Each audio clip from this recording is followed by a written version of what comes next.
As a flower grower myself, my favorite part of the Fresh Look experience is the nursery tour. Our tour day on the Big Island took us to 4 fabulous farms: the Hilo Orchid Farm, Hawaiian Sunshine Nursery, Greenpoint Nursery, and Bromeliads, Hawaii.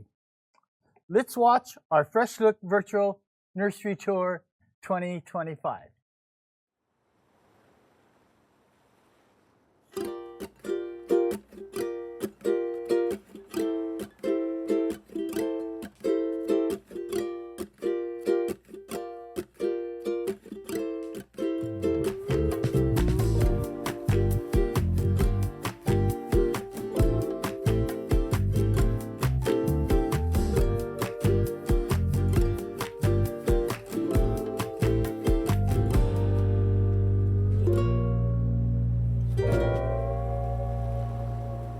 Well, good morning, everyone. Drive here was okay? Yeah, so far, so good? Yes. Okay, good. So we're really fortunate today because we have an opportunity to visit one of the most beautiful farms or nurseries on the east side of this island, yeah? This nursery, they grow orchids, beautiful orchids, and mostly all potted, right? Mostly all potted, and they're exporters as well. So I want to introduce you to Aubrey Hansen. Are you general manager? Yeah. He's general manager right now. And his family also, so he's part of the Ohana, yeah. And I'll turn it over to Aubrey. Aloha, everyone. Thanks for coming. Yeah, like Eric said, this is Hilo Orchid Farm. It was founded in 1990 by James and Wei Feng, my in-laws, standing over there. We are a certified wholesale nursery, so everything you see here, we grow within the ag certification process, and then we do majority of is exporting out to the mainland and through the state of Hawaii. So everything is wholesale, so you're not going to see too much things in flower because we do like to ship things out prior to that, which gives our customers a longer lead time, and it's also safer to ship the plants. That way there's no damage to the buds and to the flowers. So we'll just do a quick walk through most of our main greenhouses. I'll try to talk and mention some things as we're walking through, just give some information on our operations. We won't go too much detail into all the things on the benches, but feel free to take pictures. If anyone has any specific questions, you can get my attention and I'll do my best to answer any questions. And yeah, if we're ready, we will grow in our 7 greenhouses, and then once they're ready to come in, we'll harvest them and bring them into this greenhouse, at least for the spiking material. In here, it's kind of like our holding area. From here, we'll process our orders as we get them throughout the week, and we'll have them on these benches, and then we'll cart them in to the warehouse where they'll be packed and shipped around the country. So yeah, you can see we have like different color-coded trays for sizes and pricing, and we try to like keep all the plants together. It's easier for us to process. Back there is where we grow most of our multiflorals for Paphiopedilums, and some other like just odds and ends species. These are pretty much, majority are going to be intergeneric, Oncidium intergenerics and zygos in here. For spiking material, that's primarily what we sell and grow, is Oncidium intergenerics. We do a lot of species as well, but those we'll sell in blooming size. Cattleyas as well, same thing. We do have some budded ones, but usually we sell them non-blooming. Everything is covered, all of our greenhouses are covered, kind of climate controlled. We control that via shades. You can see these overhead shades that open and close, fans, and then the side vents. And then if it gets too hot, then we'll do a misting here and there. All of that is sensor controlled though, so it's nothing's manual. It keeps it, different greenhouses each have their own kind of microclimate. So we'll keep some greenhouses much darker, some others much more brighter, cooler and hotter. And so depending on what the plants need. So we can grow a variety of different genuses. So you can notice, the first thing you probably noticed when you walked in here is that it's a little bit more shadier. So the plants in here like to be more cooler, more wet, not as much sun. So we have basically always have the shades open in here. We keep it more moist, more humid. Yeah, so in here we generally grow Paphiopedilums and Miltonias because that's the environment that they like to be in. And then we each have different watering schedules and feeding schedules for the different greenhouses. These are all seedlings, so there's going to be a lot of variations within each plant. That's why we do like to select for size, shape, and color, as well as, there's a lot of different things that would go into it when we're selecting plants and for breeding too, right? So if we see anything that's really standout-ish, we'll take it out and we'll watch it and possibly use it for our further breeding. So yeah, everything in here is seed propagation. Orchids in general are about a 5-year cycle for us, from the time where we propagate through the time that we're able to sell. That includes, so there's 3 main methods for propagation for orchids at scale. You can do seed pod, where you take pollen from one plant and you either self it or you put it into another plant. That'll create a seed pod. The second is mericloning, so which we'll cut off a shoot, some material from that plant, send it to a lab, and they'll clone it, so you get that exact same plant. Or you can, what's called division, where you take the plant and you break it up, right? Which obviously the slowest, but if you have a really, really special plant that's very highly awarded, that's the preferred method, right? Because you're getting that exact plant. So Paphiopedilums take much longer to grow than the Oncidium intergenerics that you saw, and so they can be anywhere from 5 to 10 years before we'll sell some of them. They take much longer to grow. It's through seed.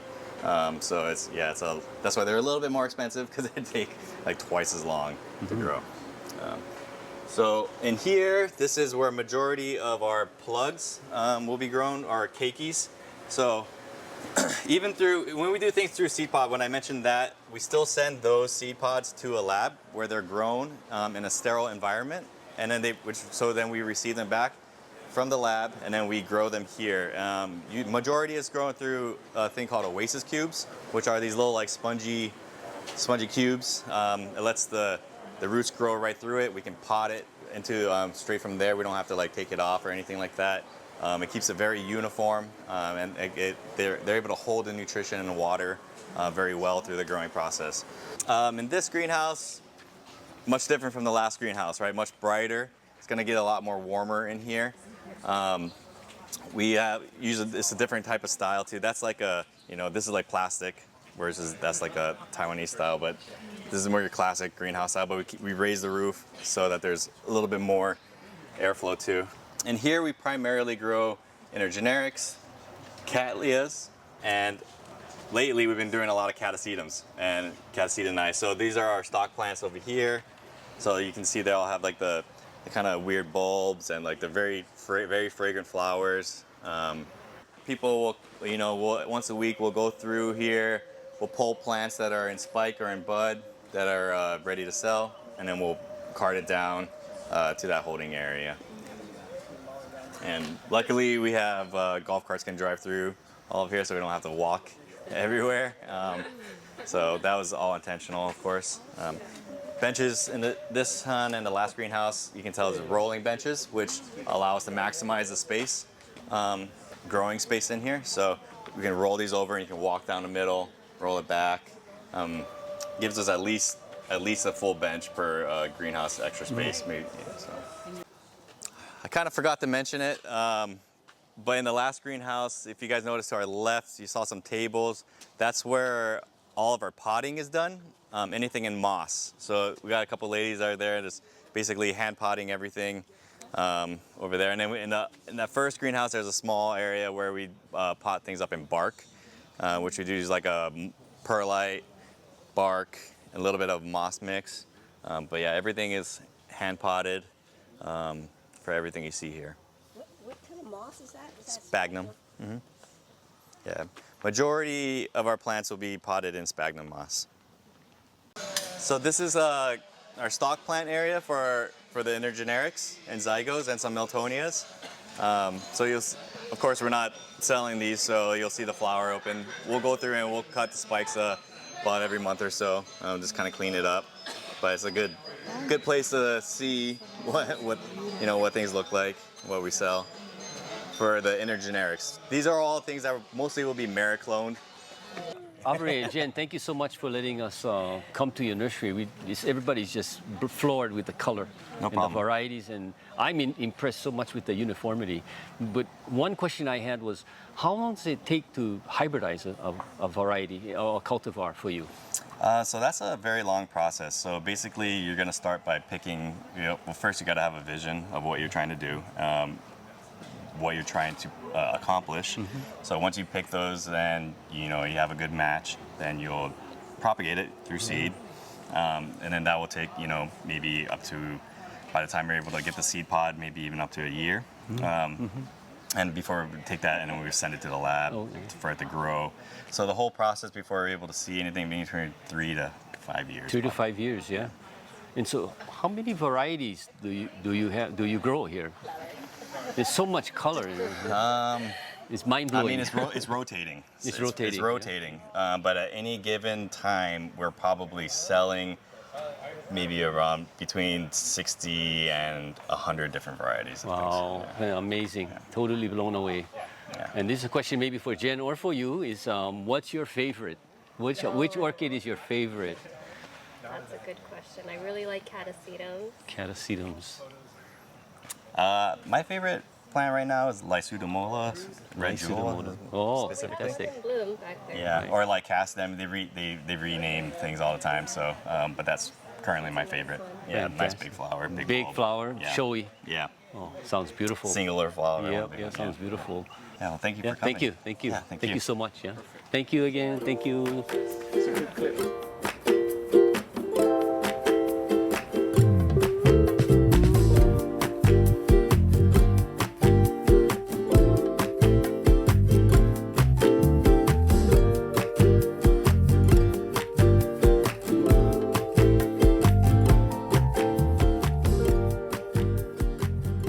First of all, welcome to Greenpoint Nurseries, everyone. Thank you for coming. We really appreciate you guys.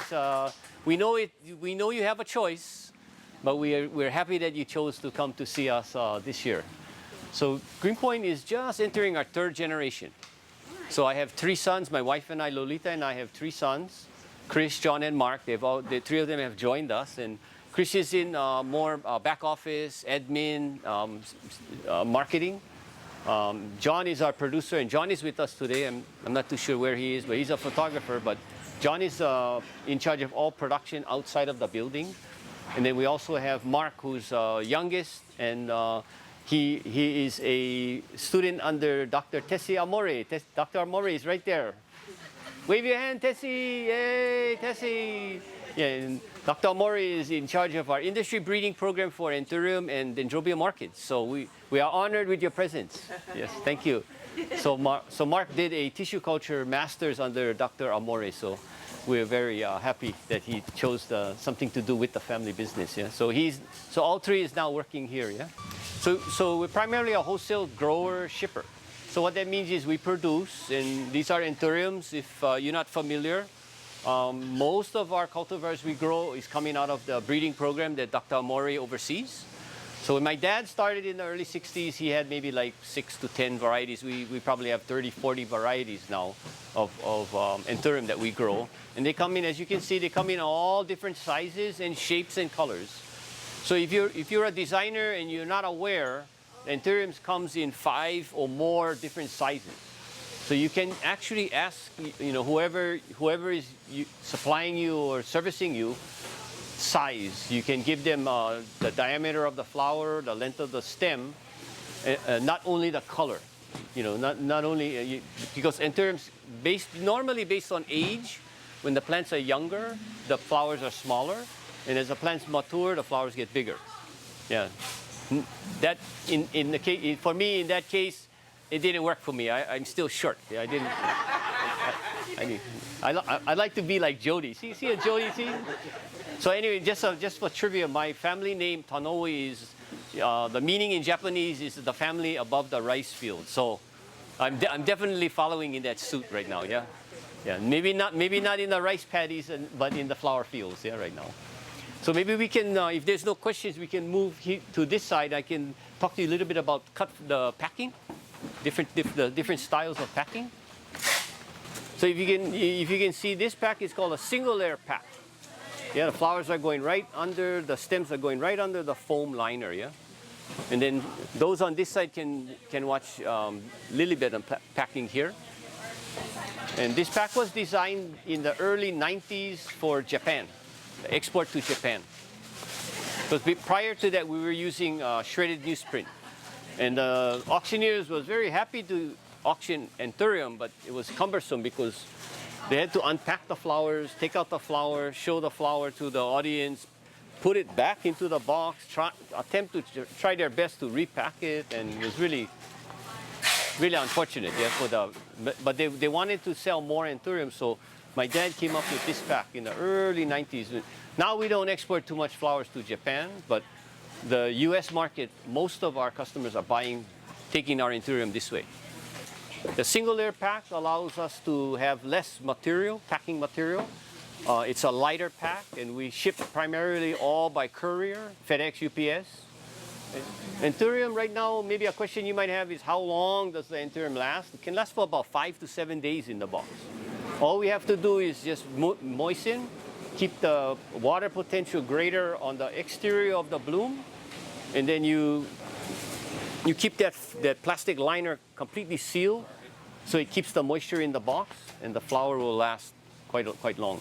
That's earth science. If you guys in maybe 7th or 8th or 9th grade, whenever you had earth science, it was the lesson that we learned about water potential. If you keep the water potential greater outside the flower will not give the water away. It will keep the water in its bloom, because the water outside the bloom is greater. And that goes for a lot of things in earth science, yeah, today. So that lesson is for free. We're not charging for that lesson. So this is our tropical area, and all of the tropical flowers that we have, bird, ginger, heliconia, exotics, the foliages, all get cut every day. So our nurseries have to harvest, mandatory, they have to harvest every day. If we order every day, they have to harvest for us every day.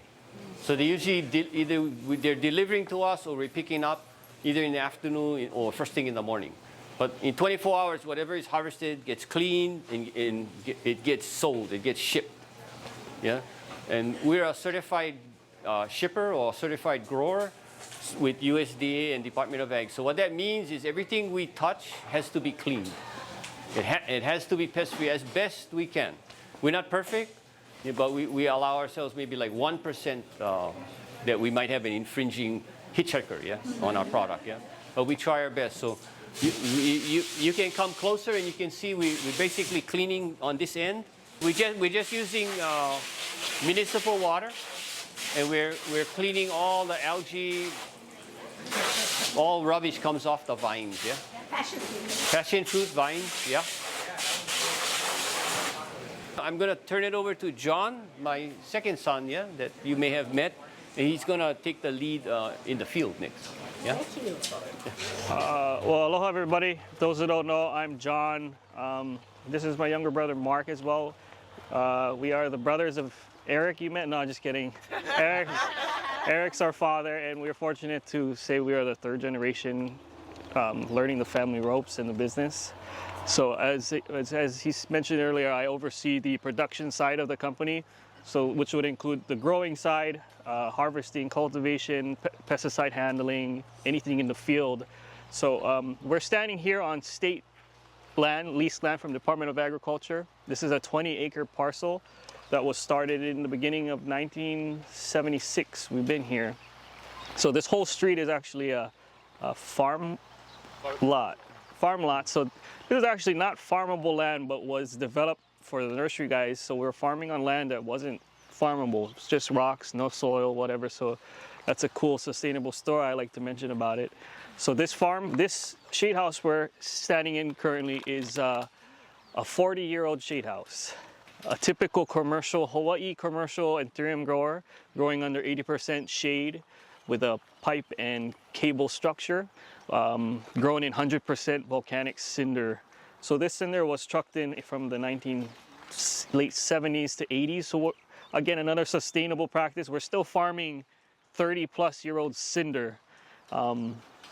You know, as we all know, the C word, the cost, everything's going up. A truckload would have been brought from Kapoho lava flow in that time period. Was less than $100 a truckload. Now we're talking $1,000 a truckload. Yeah. So, anyways, I'm not going to talk about that. But we are sitting in a roughly 5-acre shade house. We have 4 houses, so again, 20-acre parcel. Behind us, or also right here, is we consider a block. Is about an acre. Traditionally, an Anthurium farm would grow spacing or capacity of 15,000 plants per acre. We've transitioned from my grandfather to our dad, and now us. We are pushing our limits, maximizing our spacing. So we're about 35 to 40,000 plants per acre. So now you may ask, how do we get our plants? A lot of our plants are tissue cultured, not for the traditional conventional method of propagating Anthuriums, which would cut our growing time by half. So again, my father introduced Mark. He was fortunate to go to the university, a graduate alumni of CTAR, and learn under Dr. Amori. So if you want to chime in a little bit, how we make our plants. Oh, yeah. And also, if you want to touch base on the varieties, Sure. the varieties for me. Yeah, so first, back in the 80s and 90s, a lot of Anthurium production was cultivated using, kind of ratoon methods where you're taking the plant, you're cutting it, and you're kind of forcing the plant to create more plants, or keiki as we call it here. Eventually, tissue culture came into more big of a practice. It's basically taking a plant material and creating it into a sterile environment, and you're using that material to heavily replicate or create multiples of that same clone. So the idea is to create thousands of the exact plant you want. So that's usually how most Anthurium growers do it nowadays. For example, if you could take one piece of a plant and successfully make it into thousands of plants. So we've had the wonderful opportunity, us as well as a few other cooperator growers here. We work with the UH breeding program, Dr. Amore. I was fortunate to be one of her master's students to do some of the work there. So right here in this portion that we're standing right in front of actually is the test plot that we work with the university. So it's actually kind of more of a hand-in-hand thing, because usually the breeding cycle for the Anthurium breeding program takes about 13 to 14 years. So it's extremely long. Just to give you guys a little more insight, let's say pollination, hybridizing to eventual flowering of a new cross or a hybrid takes maybe about 3 years. Then it's going to take them maybe an additional 3 years again to tissue culture that material to get enough where they can distribute it out to cooperative growers like us and a few others. From then, the growers will plant them out in a commercial setting, grow them out for usually one typical cycle, so let's say 5 years. And then we'll be able to give those comments, the reviews, the growing habits, of course, marketing. And then we give that information to the breeding program so where they can make the decision if it's going to be a released cultivar. So that whole process, 13 to 14 years, takes extremely long time. Dr. Mori is working on very hard to shorten that timeline. But so this is what we're standing in front of, is some of the newest test plot or advanced selection varieties is what we call it. So how many do you harvest a day? How many flowers we harvest a day? Average. I have to break it down. A week, our farms will harvest about 30 to 40,000 stems a week. Say that again? 30 to 40,000 stems of Anthurium. Yes. Everything is done by hand. So everything you see on this farm, other than our innovating of our spraying, everything is done old school by hand. There is no mechanized way to implement yet. We're being very open-minded to doing that, and for the whole industry. So we've had lava flows in the past couple of years. In 2018, we lost 90% of the orchid industry in Hawaii. So we will show you our expansion. We had to force ourselves to grow a little bit. We are not known as an orchid grower, but more Anthurium. So we are diversifying our crops. We're growing a little bit more tropical flowers in-house. Everyone's here. Yeah. You can have it until. Yeah.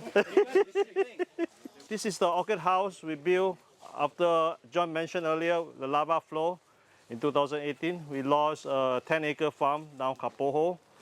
So for us, so we had to rebuild again. So we just started this house and that house. This house was built maybe 5 years ago. Yeah, 5 years ago we built this house. And so what we grow here, you see, is the white we have on my left. It's a UH variety, UH 800 white. You can see it's a very productive plant. Yeah, thanks to Dr. Kamimoto too and Dr. Tessia Mori. Yeah, they are still helping us, the growers here, yeah, with seeds and plant material, yeah, for the growers in Hawaii. And also here we start experimenting growing some mendacious plant. There's some Aranda, Mocara, and we just planted some new varieties too, with some yellow, some pink, some white. Yeah, and I know some of you buy from us. We do have some red Arantera. It's somewhere here down, not here, but down there. Yeah, they can handle the rain and the heat. That's why they grow under shade. Yeah, for dendrobium and certain mendacious, they don't like the rain here. Yeah, in Asia, because why it feels so humid, because I purposely do that. Yeah, I use clear plastic. You know, this is only 30% shade, and I water this morning, so it's very humid in here. Because in Asia, most of the plants come from Asia, and humidity there in Asia is almost 90%. That's why I mimic, yeah, the humidity, so we're able to grow the plants like how the plants grow in Asia. So 800 is UH 800 is our bread and butter here for cut flowers in Hawaii. Yeah, one plant can produce about 15 stems a year. Yeah, 15 stems a year. Yeah, sometimes more. Depends how big is your cane. Yeah, you can see that's why the cane, the plant is tall. Yeah, some is 6 feet, 7 feet tall. So the longer the cane, the bigger the cane, it give you more flowers, because every leaf will give you one flower, one stem. Hey, so I'm Russell Galanti. I'm University Extension Agent, and I'm going to go ahead and do a little interview with Greenpoint. I think one of the things that I noticed is you guys are really diversifying, right? It looks like you have Anthurium down pat, but you're looking at other crops. What's the reason for that? Why is that important to diversify? Shall for I start? You guys? I'll start. You guys can chime in. Yeah. Yeah. Well, first of all, Russ, that's a great question. So thank you for the question. Most people don't realize, but our responsibility is to the market. Our responsibility is to have what the designers or what the retail florists or what the wholesale florists need in the right quantities with the right color mix. But we have to have the supply. And what we in this aging farmer problem, like 65 to 75-year-old farmers, it could be farmers or ranchers. In the next 5 to 10 years, they're going to physically slow down, and we're already seeing it already. It started 10 years ago, and so the next 10 years, we're going to see substantial slowdown in production. But we need to have the product still, so it's our responsibility to think ahead, have the product in the right product, because it's very important to have the right product in our market right now, and so that we're there for our customer. And then as long as the supply is there, people want to buy from Hawaii. Interesting. Yeah, thanks. And then moving back to Anthurium, I'll throw a softball question. What is your recommended Anthurium these days? The most popular, the one that you would want to have people use? Oh my! In terms of floristry. Yeah. Well, I think the two most popular color is white and green. White and green? White and separate green. Or together? Can be separate, can be together. Yeah. Yeah. So these are the two most popular color right now. Classics. Yeah. Yeah, Very okay. classics. Yeah. And Still, creams? maybe pastel color next. Yeah. Or the pinks. Yeah. Pastel color. That'll be the next color that So people that's the want. hottest on the market. The three main colors, hottest in the market right now. Great. Yeah. Well, thanks, gentlemen. Thanks, Russell. Yeah. Yeah. Thank you very Russell. much. Thank you.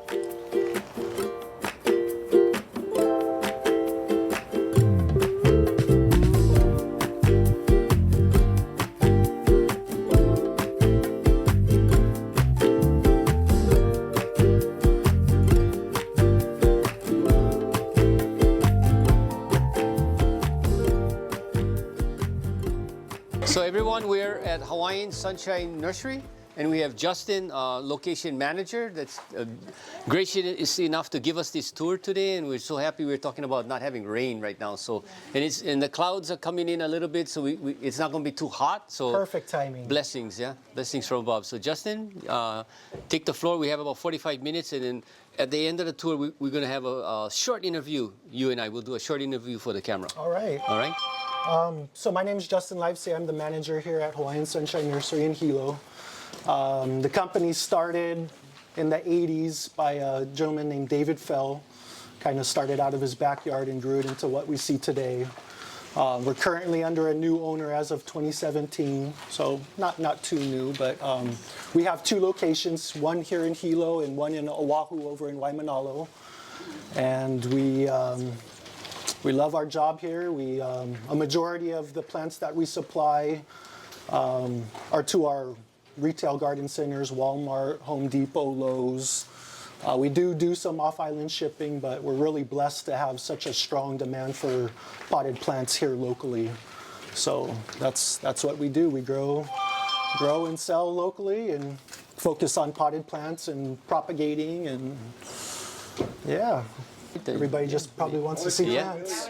Yeah. I do have to apologize. Our nursery is running a little slim on product. Sales have been through the roof, and we just sent a big container out to Oahu. So we would like to be a little more filled up than we are, but such is the nature of the game. Not a bad thing. Yeah. Good problem. Yeah. Our shipping crew up here is stickering for Home Depot and Lowe's, and these are some of the. Yeah, this is Home Depot's #1 seller in Kona, the Spathoglottis Purple Passion.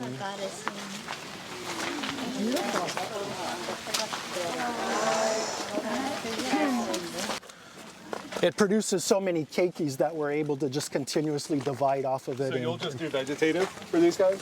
Yeah, we do. We have a huge section where we just keep propagating. And, Just parent stock? Huh? yeah, exactly. So this is some of our Guzmania. This is kind of what was the bread and butter of the company in its early years before we expanded. And then off to your right, you'll see a compact Dracaena called Hawaiian Sunshine, which was a sport that David Fell had patented. It's a really nice compact Dracaena. Justin, can you tell us like the top 5 most popular plants for retail? Definitely Spathoglottis is our #1 as far as Home Depot in Kona. We'll be going to the Anthurium house. Anthuriums are definitely on high demand. Basically everything we grow really is in high demand. Crotons, the bromeliads. We treat our bromeliads for flower. So these varieties, they don't flower on their own. And anything that flowers is basically, as soon as it starts coming up and showing color, it's accounted for. So we try to only keep plants on our nursery that's going to move fast and that's high demand. We do some trials of stuff here and there, but right now the market has pretty much told us what they want to see, and that's what we accommodate as much as we can. The pattern is so cool. Yeah. We have it's this nice, one, and we have one that's kind of similar. It's got a darker purple, and it gets really large. This one, they call this the Regal Shield. Oh, this is nice. An iridescence to it. Yeah. If you look Yeah, at it. depending on the age of the leaf. This is very nice too. Yeah. Beautiful. And it's look at that on the back Purple side. underneath, It's pretty. Yeah, it's a beautiful. So iridescent. How many are you going to plant? Yeah. Yeah. The bad thing Beautiful, about huh? this is 200, every yeah. leaf that comes They up, would it be just keeps beautiful getting for bigger and bigger. So design we've had stuff, specimens yeah. where it's just like, how are we going to even to load this ship into it, the truck and yeah. shit? Exactly, yeah. Up until Monday, all of these rows were filled up with different types of tea plants and Spathoglottis, but we just shipped a big container out. So we're experimenting. There's a big demand for cordyline, different types of cordyline tea plants. So we've been dipping our toes over the last year or two on different varieties, and the response has been really, really good with them. So it's something we're going to be expanding upon. We were kind of exclusively growing green and red for our parent company over in Oahu. And then the stores were just like, hey, we have high demand for them. So green, red, purple, any color you can imagine, the stores love them, customers love them. So how many varieties of plants do you grow here? Right now, I would say somewhere in the neighborhood of 50 to 70. Wow, a lot. How do you keep track of all of that? Well, I have a lot of good growers that carry notebooks and yeah. Write them down. Yeah. We have things in a specific area, and although we do trial things in different areas, like you can see all the crotons are in one area, all the anthuriums are kind of segregated in one area. I just am so impressed. It's so organized. The nursery is beautiful. So organized. You're doing a great job. Thank you. We have so much more work to do, so I appreciate those Never ending. Yeah? It's never ending. Yeah, we can always improve on what we're doing. So maybe another question is, what's the top 3 sellers maybe for you here? So our Spathoglottis, the purple passion,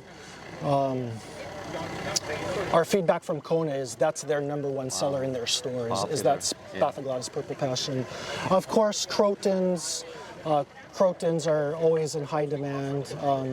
Anthuriums, although we have a pretty high stock of anthuriums right now, they're within a couple months that'll be wiped out. So also hibiscus, really anything that's colorful, anything that has flowers, it's fantastic. Sounds like the market is just going off on you right now. Thankfully, ever since COVID, the market really shot up, and we were a little worried that it might taper off and dip down, and we have in some areas seen it taper off, but overall we're really impressed, and especially with how many people are moving here to the Big Island. I think that's really increased the demand as well too, with the landscapers. Never thought about that. Yeah. I mean, Puna, we get the highest number of building permits, in the state. So right. I think you're right on that one. And as far as like our landscapers go, the landscapers in Kona, we get feedback that they're booked out, upwards of a year and a half. So I think in general, just business here on the Big Island, I don't have my foot in the door in the mainland, but it seems like for the Big Island, our competitors as well, we're doing really well, thankfully. We're really blessed right now. The last question is, what's your favorite plant, or what's your favorite cultivar that you produce here? I really love variegated things, so our variegated Monstera I'm really proud of, but ultimately I'm a plant guy, so anything that's colorful, anything that has blooms and flowers. Sounds good. Great, man. Thanks so much, Justin. I appreciate you. Good luck to you in the future. You too. Thank you.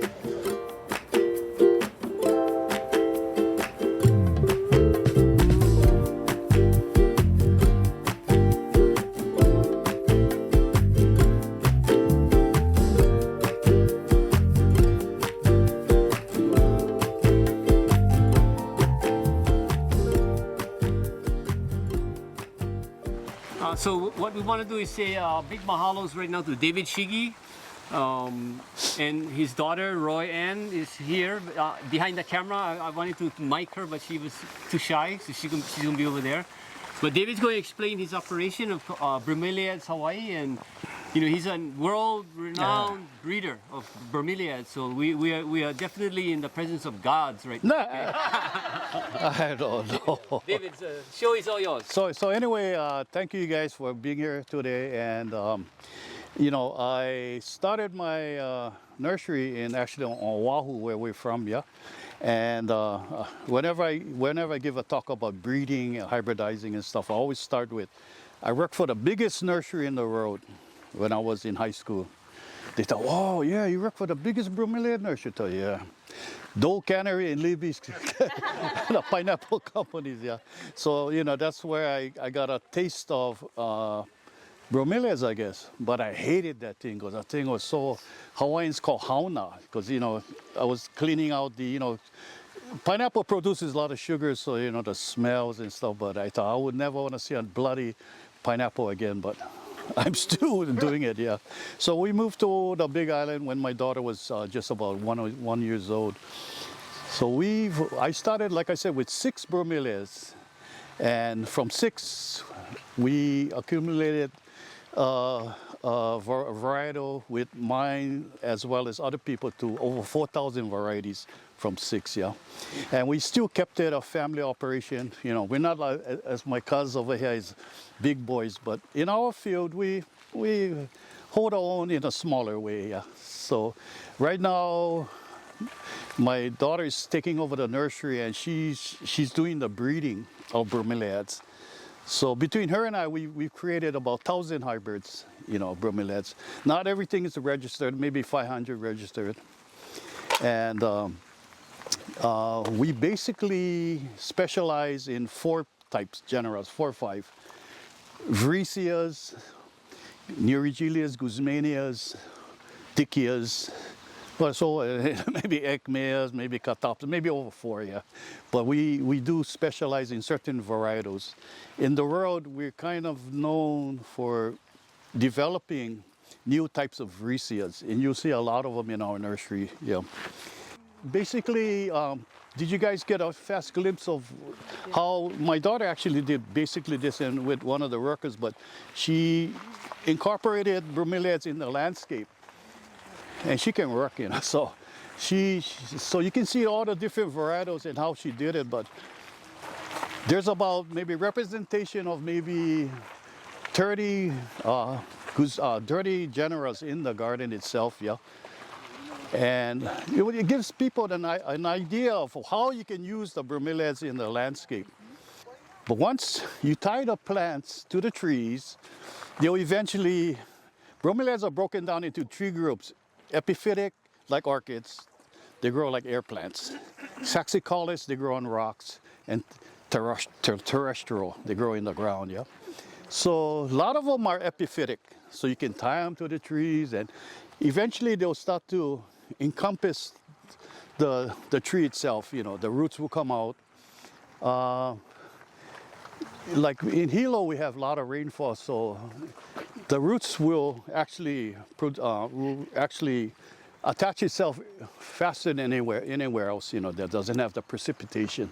So she's a heck of a job, you know. You know, that's another thing I gotta express, like with the Tanois is good because the kids are taking over, yeah. It's hard to get the next generation, you know. Everybody don't want to commit to this kind of, you know. Hard work. Yeah, hard work. So I was blessed that I didn't have to just give up already, yeah. She's gonna take over. So anyway, we can go and see some of the varieties upstairs, yeah. We have another house like this up there. I was mentioning a plant that Arnold tried to tissue culture for me, and here it is right here. It's not in the best of shape, but I named this after my mom. My mom passed away in 1974 in a car accident. So I named it Memoria Edna Shiigi, and it's a plant named Veraria sanguinolenta rubra, but it's now called, yeah, Veraria sanguinolenta, Memoria Edna Shiigi. There's only 3 in the world, and people in my field from Europe, South America, Central America, they came not specifically to see this, but, you know, talk about, you know, some of my stuff, and then they all was amazed to see no one else as of now has the same plant. So I'm kind of proud. And when I give talks about breeding, I always mention that. See, my mom was a strong Christian. I only started with one plant almost 30 years ago, and I always say, oh, I hope I can make money off of this plant because nobody has it and it's different. But I can hear her calling me down from heaven saying, you know, son, you cannot make money off of me. So I said, that's right, that's right. So I have only 3 for one for each of my kids, yeah. But being my daughter is my boss, all of the plants go to her. It's up to her to decide who gets one, yeah. Yeah. So anyway, you see some of my hybrids right here that are in bloom. This pinkish one is called Cholet Shiigi, named after my wife, of course. This is Kapoho Fire. You don't see the Puno gold here, and the Ali is not in here, but there's about 6 of them. They're good cut flowers. They're also good house plants because they can handle air conditioning. I'm not saying they might better, but just so happen they can handle the air conditioning. Yeah. Is that a Puno gold over there? Is it yellow? Yeah. Yeah. There's one. It's a yeah. Right. I'll bring it here. Yeah. There's a. You know, when it first came out, I had it patented. But when it first came out, people around the United States and wherever said, well, especially in the mainland, they said, "Hey, David, you develop a new marijuana plant." I thought, no, I don't grow marijuana. No, Puna Gold. I thought, nah, that's not a marijuana plant. Yeah, so it got its name also, got notoriety. They thought it was, you know, Pakalolo, but it's, yeah, it's an old flower, but it also lasts long as a cut. It does last quite long. So David, one question is from when you fertilize or when you make a cross. Yeah. How long does it take to germinate the seed and okay, that's get a it up good to question. a plant? Okay, that's a good question. If you let's break it down. Bromeliads come from 3 subfamilies. The ancients is one family. The ancients have one plant called Puya ramondii, and that takes almost 100 years to come to full bloom, like the century plant. It actually takes about 100. It takes the flower with the inflorescence itself go to about 30 feet. It produces millions of seed. Now, the one that's just an example. Now, Eric asked a very good question. How long does it take? If it's the Viriceas, especially the ornamental types, from the time I pollinate to I can harvest the seed, it can take up to 1 year. 1 year for development. Sometimes you can do it in 8 months, but you take on the average 1 year, yeah. The other families like Neurigelias, a lot of people, I guess, familiar with it. It has the serrated, thorny leaves. From the time we pollinate that, you can probably harvest your seed in 3 to 4 months. Oh. Yeah. So once you harvest your seed, it's in a gel sack. It's under the water itself. It's almost like an aquarium. Like these all are grown above the ground. From the time I plant that seed to a saleable size, you can do it probably in about 2.5, 3 years. Whereas the Viriceas, these are all our hybrids, yeah, like this red samurai. Right, this red samurai. I forget, she knows better. See, like this, so I can get to a saleable size, can take about 3 years. Yeah, sometimes, maybe if you can do it faster, but it's a slow growing. But the end result is I was trying to develop on red. Nobody had in the world developed on red yet. So I was shooting for different shades or hues of red. So pretty nice, yeah. It's came out pretty nice, yeah. David, I always wanted to ask you this question. How do you find customers and where are your customers, your ideal customers?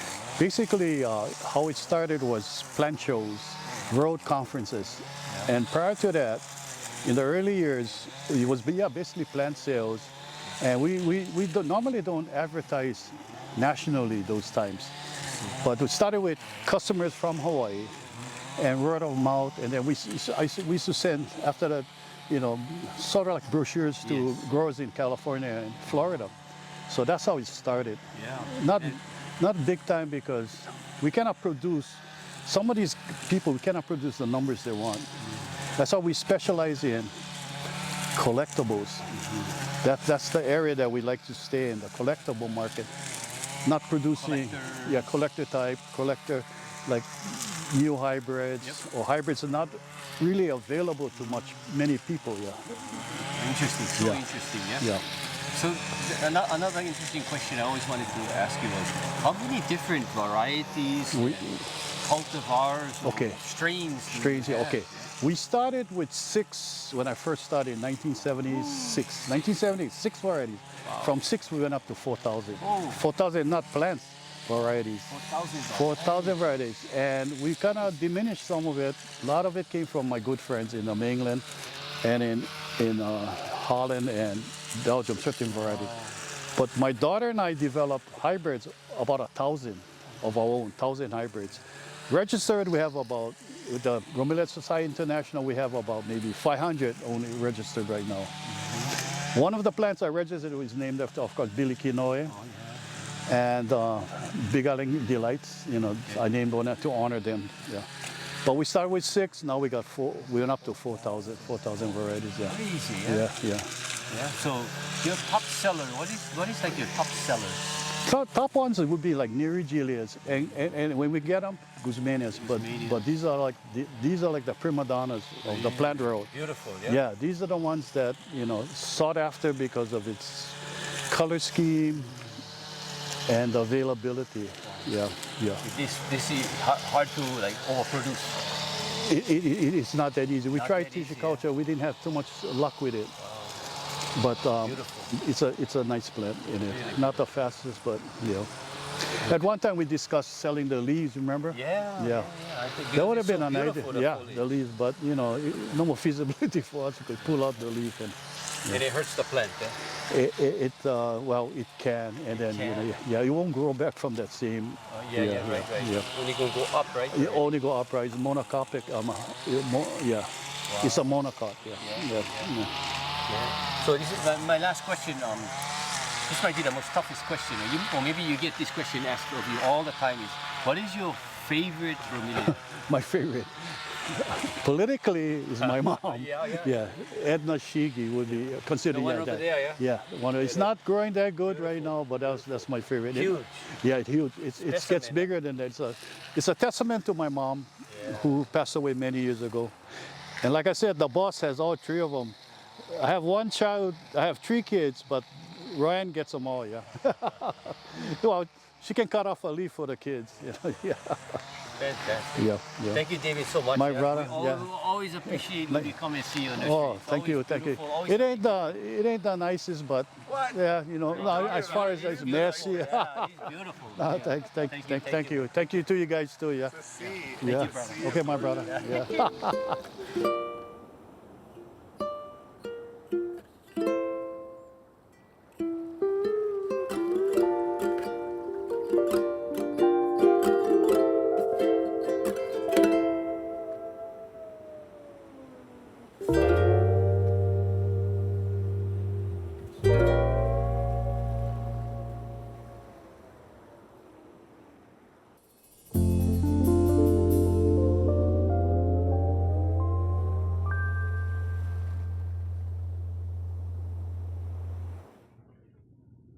Wow, those were amazing nurseries, beautiful products, and some of the nicest people in the business, isn't it? Yeah, beautiful. Definitely. We have one question from our viewing audience, and the question is, and collectively we can try and answer this. I have an idea, but I'm not positive. The question is, do all of these farms sell to all the U.S. states? I know Greenpoint Nursery does. Okay. Bromeliad Hawaii does.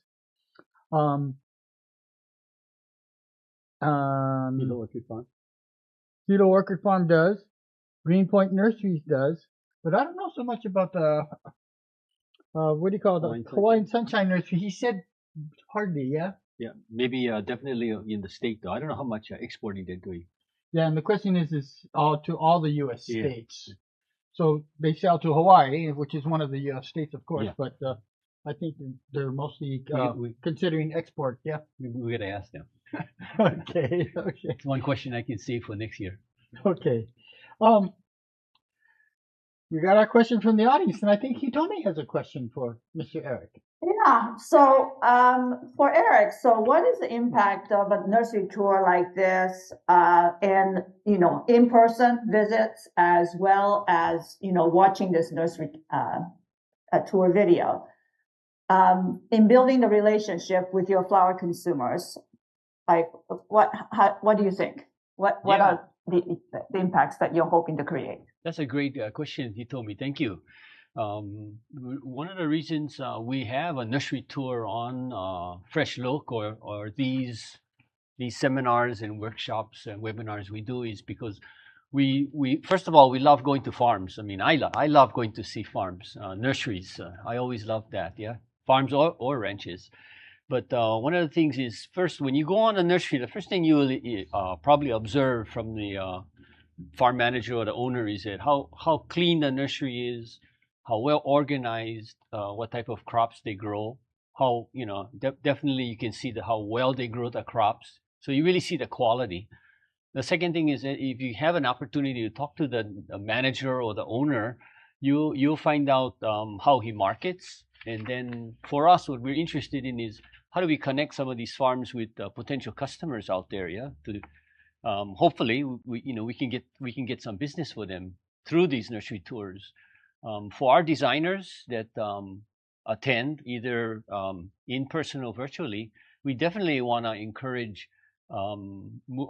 export of Hawaiian products, cut flowers, blooming plants, foliage plants, or lay product, not only outside the state, but throughout inter-island within the state as well, yeah, to drive business more to our producers. And then I think the nice opportunity is just networking and just meeting people. It's fun. It's fun meeting new people and seeing new farms every year. Yes, definitely. One of the things that I've noticed is hearing from some of the visitors that it was their first time to meet their salesperson that they've been dealing with in person, and how gratifying that was. Yeah. So that's very special too. Yeah. Sometimes when you're buying from someone for so many years and you never really met them in person or her, that's always fun, right? Yeah, absolutely. Yeah. Good. Good comment. You told me that's all about relationships, right? Yep. I have a question for you, Mr. Eric. Okay. Was the Neotropica Hawaii Guide the link to help this working relationship? And how is the new 3rd edition being received, in your great. opinion? Yeah, good. That's a really good question, Johnny. You know, the 3rd edition for the Hawaii Neotropica Guide, Plant and Flower Guide, is hot off the press. We released it first at AIFD when we went there this summer. What you know, when we started talking about the guide, the concept with Hitomi and Lois and Colin, this was years ago. Hitomi actually came up with the idea that what I think Hawaii needs is an ingredient guide or an ingredient book. And so when we would pass out these guides to the whether they're designers or florists or wholesalers or mass market, whoever our Hawaii producers were selling to, it's a way of them the buyer looking through the guidebook, and it doesn't say what's or how much is available, but it does say all the items that are being grown here. And so it's an ingredient book. What it does is that it gives the designer, whether they're a floral designer or an interior scaper, ideas on what to use. It shows color, it shows seasonality, and sometimes even size. And it helps them to understand how much different, diverse product is coming out of Hawaii. So I hope it helps. What do you think, Hitomi? Absolutely. So where can people get these guides, and how? Yeah, right now the guide, if they go to hawaiineotropica.com, they can request information on how to get the guide. So we recommend go to the website, hawaiineotropica.com.